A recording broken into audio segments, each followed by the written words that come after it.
Olá, estamos dando início a mais um programa Diversidade, uma parceria entre o Conselho Regional de Psicologia de São Paulo e a TV PUC São Paulo. Vamos dar continuidade aos nossos debates sobre psicologia e políticas públicas. Nosso tema hoje é educação.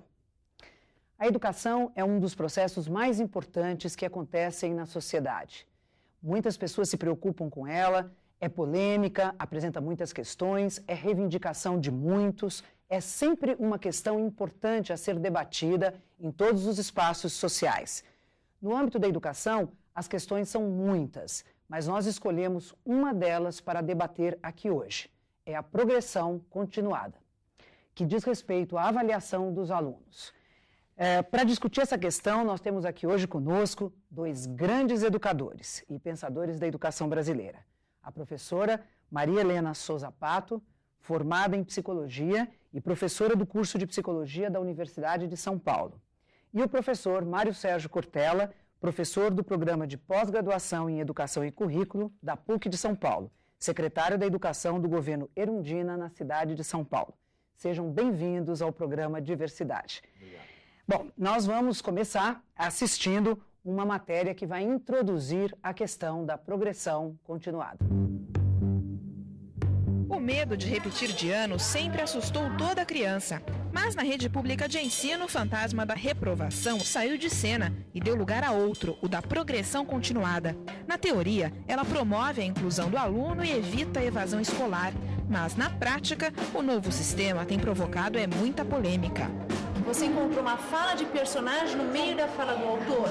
Na progressão continuada, a avaliação passa a ser baseada em conceitos e não mais em notas. O aprendizado é dividido em ciclos, pois a ideia é que os alunos não aprendem todos no mesmo ritmo. A reprovação é uma experiência considerada negativa. Pela lei, ela pode acontecer apenas nos anos finais dos ciclos, que são a 4ª e a 8ª séries do ensino fundamental. O aprendizado deve ser garantido pelo acompanhamento constante de cada aluno. As primeiras tentativas de implantar a progressão continuada no Brasil aconteceram em 68, seguindo os modelos inglês e espanhol. Em São Paulo, ela começou a valer na gestão do educador Paulo Freire, quando ele ocupou a Secretaria de Educação. Nas escolas estaduais, é aplicada desde 98 e atinge hoje mais de 3 milhões de alunos. Aqui nesta escola, em Diadema, a progressão continuada existe há 6 anos. Cada um tem o seu tempo de aprendizagem. Então, a progressão continuada visa isso, sendo que na época da reprovação, se colocava um limite. O aluno tinha que aprender aquilo naquele determinado tempo. Os professores são os primeiros a questionar as condições de trabalho do novo modelo. Uma das principais resistências é o número de alunos na sala de aula. Cada aluno tem que ter uma atenção especial. Só que com a sala dessa daqui, não dá para você dar atenção especial para cada um. E se antes repetir de ano parecia um tormento, agora a angústia de alguns alunos é justamente passar sem aprender. Quem não faz a lição passa de ano, mas isso não é certo. Passa sem aprender. Tem alunos que passam, mas é empurrado pela lei. Aí eu não gosto disso, tinha que repetir porque quanto mais a gente repete, mais a gente aprende. A opinião dos pais se divide. Você acha que os teus filhos estão tendo um rendimento satisfatório? Não. Não está. Porque com certeza os profissionais ainda não se agruparam dentro da proposta. Para os seus filhos, a senhora acredita que está sendo bom? Para os meus está sendo bom. Eu não gosto. Por que não? O quê? Porque a criança passa sem saber de nada.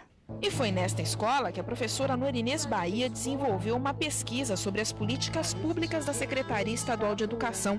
Durante 3 anos, ela acompanhou 52 alunos do ensino fundamental, analisou as provas e o rendimento de cada um e, no final do estudo, concluiu que não houve inclusão do ponto de vista da aquisição dos conhecimentos desses sujeitos. Não adianta você ter um aluno na 5ª, 6ª, 7ª série semi-analfabeto. Mas como o ano escolar não para, Suelen prefere ficar fora da polêmica e acreditar que aprender ou não depende apenas dela.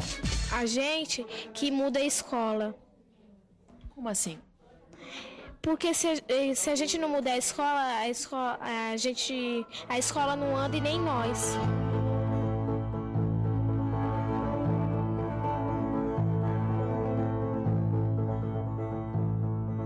A matéria que vimos mostra a polêmica que está em torno da progressão continuada. E nós vamos direto ao professor Mário Sérgio Cortella, que foi responsável pela implantação, junto com o professor Paulo Freire, na Secretaria da Prefeitura de São Paulo, que instalou a progressão continuada. Professor, qual é realmente a polêmica? Pois é, aquela proposta original que nasceu na discussão em 1989, 1990, quando o professor Paulo Freire era o secretário de Educação da cidade de São Paulo, e eu fazia parte da equipe, ela nem tocava nesse nome em si, progressão continuada. Porque progressão continuada é o que aparece mais tarde, a partir de 1996, né, nos debates. O nome que se deu em 1991, quando era eu o secretário, gerindo a equipe que Paulo Freire houvera montado, era a educação por ciclos de aprendizagem. Então, muitas vezes, a noção de progressão continuada se aproxima da ideia de ciclos. Isto é, a substituição de um modelo seriado de organização do currículo, em que você teria, por exemplo, no ensino fundamental, de 1ª a 8ª série, teria 8 anos com 8 séries, por uma proposta que envolve os mesmos 8 anos, só que com ciclos. Quase como se você dissesse, em vez de ter cada série durando 1 ano, nós teríamos um ciclo durando 3 anos. 3 anos um ciclo, 3 anos o outro, 2 anos o outro. Isto na proposta original, que foi implantada na cidade de São Paulo em 1991 e que perdurou até que a Lei de Diretrizes e Bases alterou esta situação em 1997. E aí virou progressão continuada. Virou progressão continuada e trouxe uma série de elementos que, sem dúvida, são polêmicos. Já era quando nós implantamos, mas eles ganharam um agravamento, foram agudizados em função, inclusive, de alguns equívocos e deslizes que aconteceram mesmo no processo e que não sofreram ainda, né, um modo de reversão disso. Você avaliaria que o que hoje está aí acontecendo na educação está bem distante do que foi implantado naquela época? Os princípios gerais não. O que a mecânica que levou à ideia de aprovação automática ou de promoção automática, ela é perversa em várias situações, porque em nome de uma necessária forma de fortalecimento da estrutura de acompanhamento do aluno, se fez a facilitação da aprovação. A finalidade do ciclo não é facilitar a aprovação, é dificultar a reprovação burra, que é aquela que acontece por falha do sistema da escola e nossa. Portanto, a finalidade do ciclo é fazer com que haja um avanço, né, em relação à qualidade de ensino, e não é uma vitimação do aluno em relação às suas condições que ficam